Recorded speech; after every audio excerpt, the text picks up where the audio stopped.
Of you.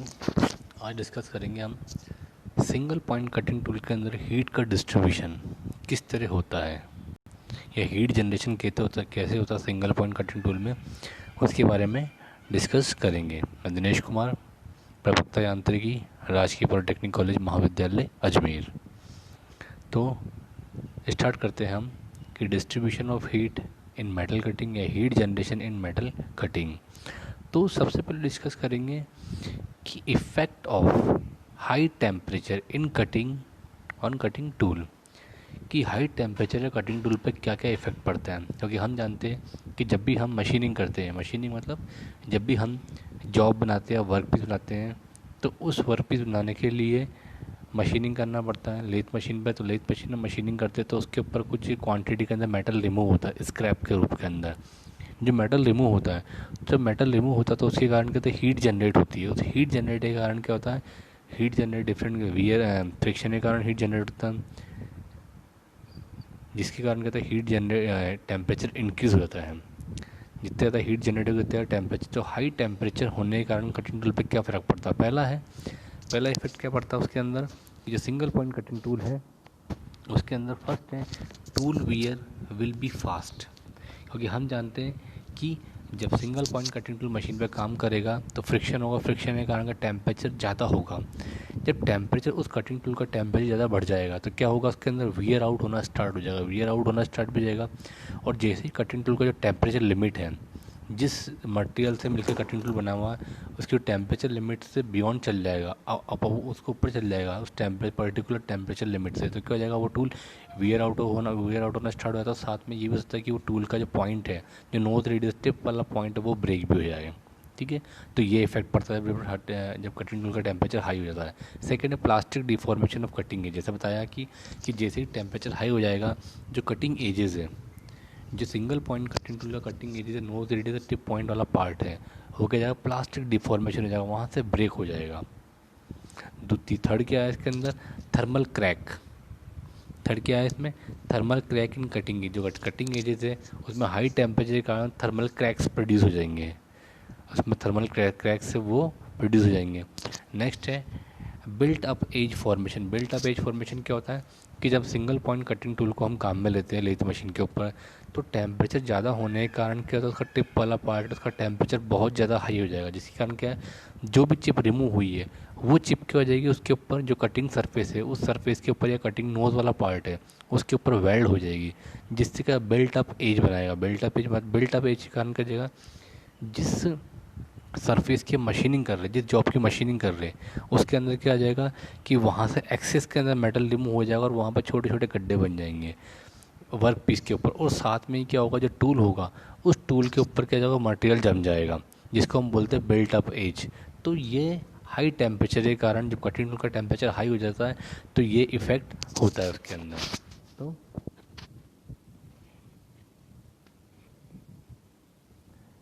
अब है जैसे हाई टेम्परेचर कटिंग टूल का क्या इफेक्ट आया, जैसे टूल वियर आउट होना, plastic deformation, cutting edge, thermal cracks and built up edge formation. Next है effect of high temperature on workpiece. ये जो कटिंग टूल पर इफेक्ट हुआ, अब जैसे ही टेम्परेचर हाई हो जाएगा तो वर्क पीस पे क्या इफेक्ट पड़ेगा, dimension in accuracy of machining part. क्योंकि क्या होगा कि जैसे टेम्परेचर वर्क पीस का टेम्परेचर हाई हो जाएगा तो उसके कारण क्या हो जाएगा, जब टेम्परेचर बढ़ेगा वर्क पीस के कारण तो जो वर्क पीस है वो हीटअप होने के कारण वो एक्सपेंड होगा, वो जो मटेरियल वो फैलेगा, जिसके कारण क्या जाएगा, उसकी डायमेंशन चेंज होगा, चेंज हो जाएगी। और साथ में जब उसका टेम्परेचर डाउन होगा, कम होगा, उसका डिक्रीज़ होगा उसका टेम्परेचर, तो क्या होगा उसके अंदर टेम्परेचर डिक्रीज़ होने के कारण वापस वो कंप्रेस होगा, जिसके कारण क्या हो जाएगा उसके अंदर फिर उसकी डायमेंशन गलत हो जाएगी, तो इन एक्यूरेसी आ जाएगी डायमेंशन पे। तो फर्स्ट क्या है, dimensional in accuracy of machining part. जो भी मशीनिंग पार्ट को डायमेंशन वो इन एक्यूरेसी बनते हैं मशीनिंग करते हैं।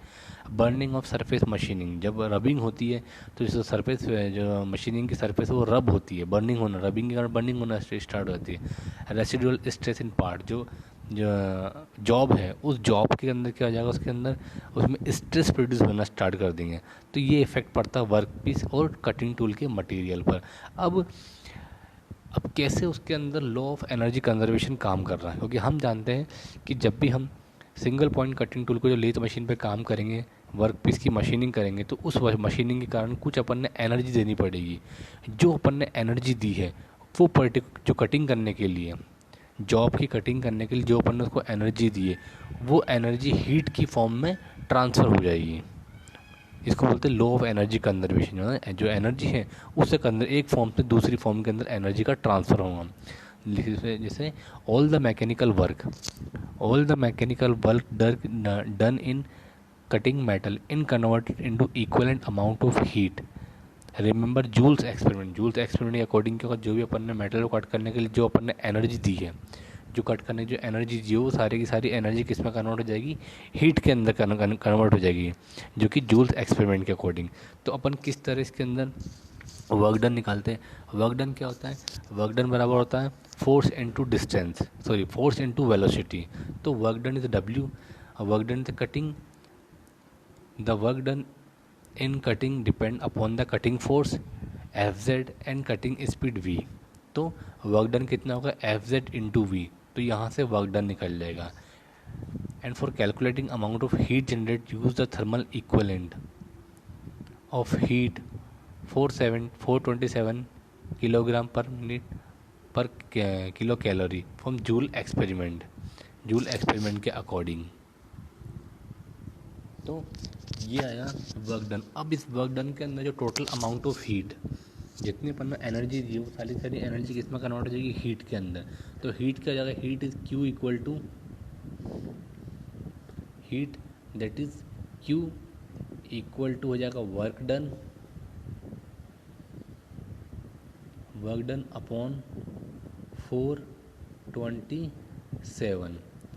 तो Q इक्वल टू का वर्क डन अपन जानते हैं force that is Fz into V divided by 427। तो यहाँ से टोटल हीट निकल जाएगी कि टोटल हीट क्या है इसके अंदर, और यहाँ से टोटल हीट कैलकुलेट हो जाएगी। अब हम देखेंगे जो एनर्जी का डिस्ट्रीब्यूशन हुआ, जो हीट का डिस्ट्रीब्यूशन हुआ वो किस तरह होता है उसके बारे में डिस्कस करेंगे। जैसे heat generation in metal cutting. तो heat generation in metal cutting के अंदर ये एक डायग्राम दिखाया गया है जिसके अंदर ये तो क्या है, वर्क पीस है, ये वर्क पीस है, ये क्या है, कटिंग टूल है, और ये क्या है, चिप है। ये क्या है, चिप। तो इसके अंदर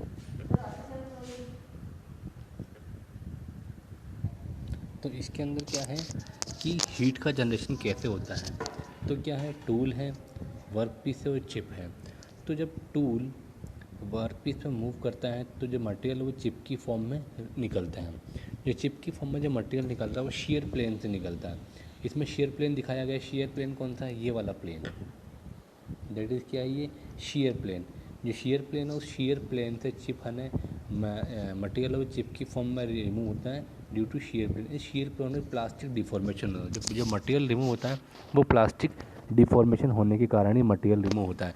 क्योंकि जब प्लास्टिक डिफॉर्मेशन होता है, जो मेटल है उस मटेरियल जो होता है छोटे छोटे क्रिस्टल स्ट्रक्चर से मिलकर बनता है। वो क्रिस्टल स्ट्रक्चर ब्रेक होना स्टार्ट हो जाते हैं। जब ये क्रिस्टल स्ट्रक्चर ब्रेक होना स्टार्ट होता है तो यहाँ पर सबसे ज़्यादा एनर्जी लगती है। टोटल एनर्जी का 70 से 80%, टोटल एनर्जी का 70 से 80% एनर्जी इस मेटल को जो क्रिस्टल स्ट्रक्चर है उसको ब्रेक करना लगता है। जिससे कहता है कि जो भी एनर्जी इसके अंदर 70 से 80% एनर्जी यहाँ पर हीट में कन्वर्ट होती है।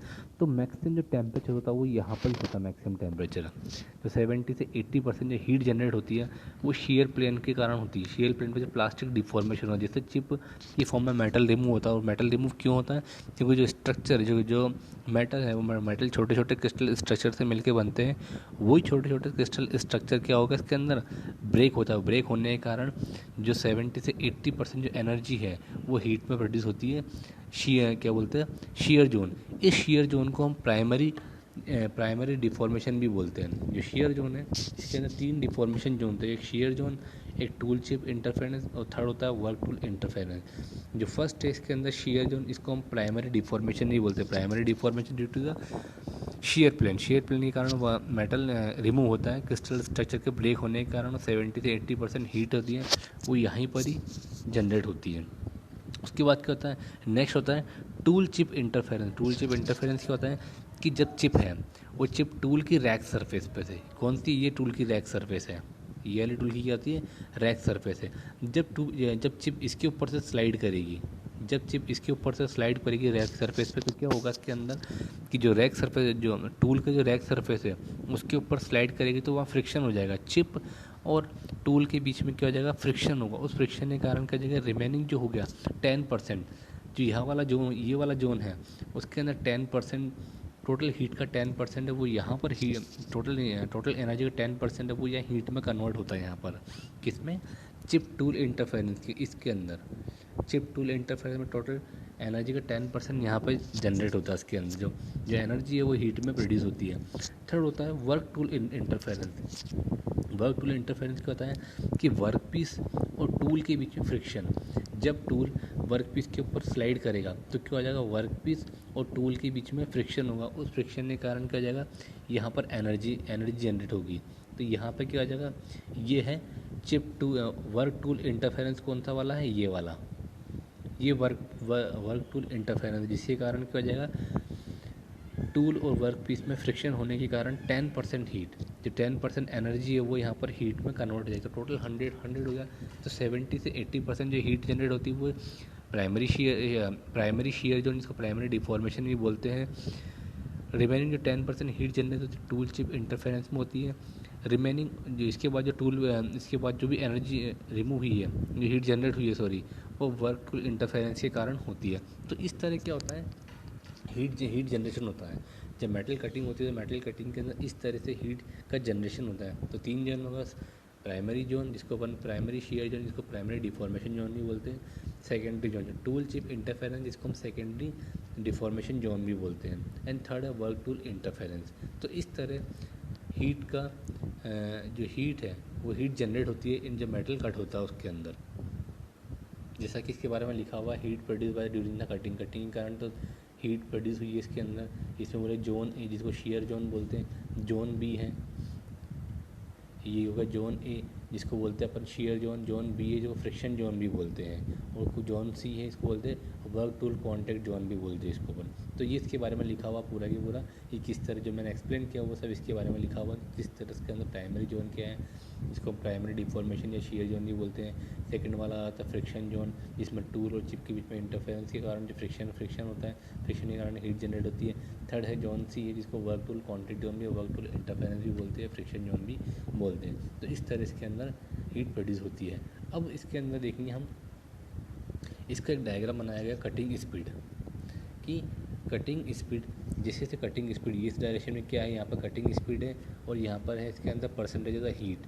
ये क्या है, परसेंटेज ऑफ हीट की, हीट का परसेंटेज है। तो क्या नहीं दिखा, बताया था मैंने इसके अंदर कि 70 से जो 80% जो हीट जनरेट होती है वो चिप के कारण होती है। तो देखो ये कर्व आया हुआ है, इस कर्व का लास्ट वाला पॉइंट है 70 से 80%, जो पूरी जो 70 से 80% हीट जनरेट हुई है वो चिप के कारण हुई है। रिमेनिंग जो हीट जनरेट होती है वो क्या होती है, टूल और चिप के इंटरफेरेंस के कारण होती है। उसके बाद बची हुई जो है हीट जनरेट वर्क पीस के कारण, तो टूल के कारण जो हीट जनरेट हुई वो ये वाली हुई रिमेनिंग 10%, और वर्क पीस के कारण जो हीट जनरेट हुई वो है। तो ये वाला जोन कौन सा हो गया, ये वाला जोन हो गया प्राइमरी जोन, जिसको अपन शेयर डिफॉर्मेशन जोन भी कहते हैं। कौन सा, ये वाला जोन कौन सा है, प्राइमरी, ये फर्स्ट है। ये कौन सा इसके अंदर, share, that is a primary, ये प्राइमरी डिफॉर्मेशन जोन हो गया जिसको हम शेयर जोन भी बोलते हैं। ये हो गया इसके अंदर चिप टूल इंटरफेरेंस जोन, ये हो गया work piece tool contact zone. तो इस तरह क्या होता है कि जैसे जैसे कटिंग स्पीड बढ़ती आ रही है, कटिंग स्पीड बढ़ती आ रही है, तो अब हम देख रहे हैं इसके अंदर जो हीट जनरेशन है वो हीट जनरेशन ही बढ़ते जा रहा है, हीट का ट्रांसफॉर्मेशन ही बढ़ते जा रहा है इसके अंदर। तो हम देख रहे हैं जब सिंगल पॉइंट कटिंग टूल काम करता है तो ये डायग्राम दिखाया गया है, ये एक डायग्राम दिखाया गया है जिसके अंदर ये सिंगल पॉइंट कटिंग टूल है जिसकी जो नोज़ वाला पार्ट है इस एज से मेटल कट हो रहा है, इस एज से मेटल कट हो रहा है। तो इसका दिखाया है किस तरह हीट का जनरेशन होता है। तो जो कटिंग टूल है उस कटिंग टूल का जो ब्लू वाला पॉइंट है, जो ब्लू वाला पॉइंट है वो सबसे मैक्सिमम टेम्परेचर होता है यहाँ पर। इस पॉइंट पर, इस ब्लू पॉइंट पर सबसे ज़्यादा मैक्सिमम टेम्परेचर, हाईएस्ट टेम्परेचर होता है यहाँ पर ब्लू वाले पॉइंट पर, जिसको बोलते हैं ब्लू वाला पॉइंट कौन सा हो गया, that is a shear zone. तो शीयर जोन में प्लास्टिक डिफॉर्मेशन जो मेटल है वो क्रिस्टल स्ट्रक्चर में ब्रेक हो रहा है और प्लास्टिक डिफॉर्मेशन के कारण मेटल कट हो रहा है। और जैसे आउटर सरफेस है, रिंग्स बनी हुई है, इस जो आउटर सरफेस है ये वाला, सबसे लोअर टेम्परेचर यहाँ पर होता है। और ये सरफेस क्या है इसके अंदर, ये रेक सरफेस है जो कि बताया गया है, ब्लू लिखा हुआ है इसके अंदर, ये क्या है इसके अंदर रैक सरफेस है। तो इस तरह क्या होता है, the generation the heat distribution between the workpiece, chip, tool and only and negligible amount of heat dissipated the ambient temperature. मतलब हम मानते हैं इसके अंदर कि जो वातावरण में जो टेम्परेचर हीट डेसिपेट हुई, जो हीट निकली है उसको हम नेग्लिजिबल मानते हैं।